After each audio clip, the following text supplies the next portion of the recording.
তোমাকে যেদিন বলেছিলাম বিয়েটা করে ফেলো, সেদিন কথাটা বলেছিলাম শুধু তোমার ভালোর জন্য। কিন্তু তুমি এখন এতই ভালো আছো যে আমি সেটা মানতে পারছি না। আচ্ছা, মানতে পারাটা স্বাভাবিক নাকি মানতে না পারাটা স্বাভাবিক? তুমি আর আমার নেই, আমি এটা মানতে পারছি না। নাকি আমাকে ছাড়াই তুমি ভালো আছো, সেটা মানতে পারছি না। আমি জানি না।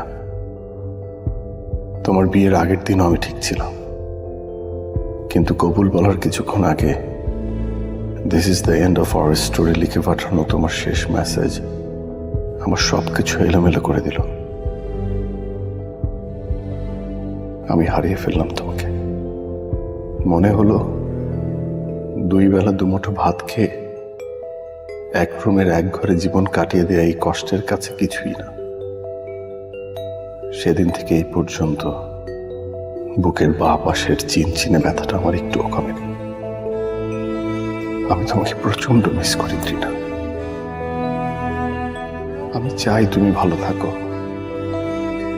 কিন্তু পরক্ষণে আমার মনে হয় না, আমাকে ছাড়া তুমি ভালো থাকতে পারবে না।